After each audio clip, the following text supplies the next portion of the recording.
For several years now, DeFi has been called the main competitor to the traditional financial system, and one of its most attractive features is passive income. In other words, you don't trade every day or chase prices. You simply deposit your assets and earn interest. Today we'll break down the main directions, from staking and liquidity pools to lending and farming, and we'll also talk about the risks, because passive income in crypto is not the same as a bank deposit. What does passive income in DeFi actually mean? In traditional finance, passive income means a bank deposit or renting out real estate. In DeFi, it works like this. You deposit tokens into a protocol's smart contracts and receive rewards, usually in the form of interest or tokens. This can be staking, providing liquidity, lending, or farming new projects. The main feature is that you manage your money directly without intermediaries. But that's also where the risk lies. If the project turns out to be a scam or its smart contract gets hacked, you could lose your capital. Ethereum staking is the foundation for beginners. The most popular and relatively safe method is Ethereum staking. After the Ethereum network switched to proof of stake, any holder can earn rewards for participating in supporting the network. The average yield is 3 to 5% per year. You can use Lido, the largest service, with millions of Ethereum staked. Coinbase or Binance are centralized exchanges where you can stake in just a couple of clicks. The downside is the relatively low yield,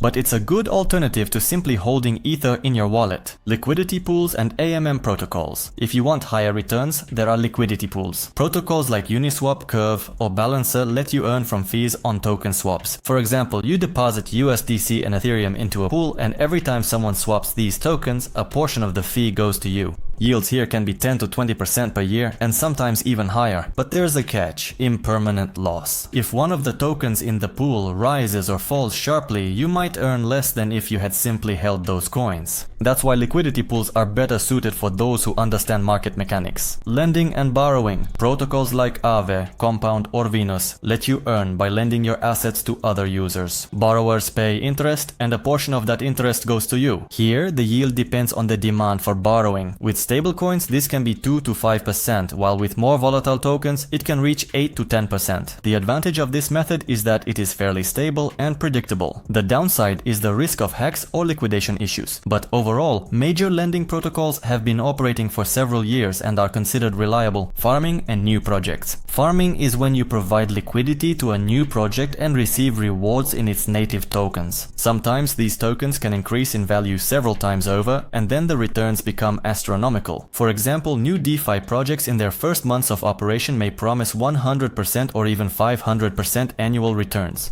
But obviously, this is risky. The token could crash or the developers could turn out to be scammers. Farming is suitable for those who are willing to risk part of their capital for a chance at extraordinary profits. Stablecoins and passive income without volatility. If you don't want to take risks with altcoins, you can work with stablecoins, USDT, USDC, DAI. These can also be staked or lent out. In this case, the returns are lower, 5 to 10% per year, but there is almost no risk of sharp drops like with altcoins.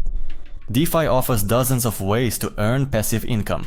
If you want stability, choose staking and proven lending protocols. If you're willing to take risks for higher returns, look into liquidity pools and farming new projects. And always remember, high returns mean high risk. The main thing is not to put all your money into one protocol and to check how active and reliable the project is. What DeFi tools do you use? Ethereum staking, liquidity pools, or farming trending tokens? Let us know in the comments which passive income method works best for you. Subscribe to the channel so you don't miss new reviews and the latest crypto earning strategies.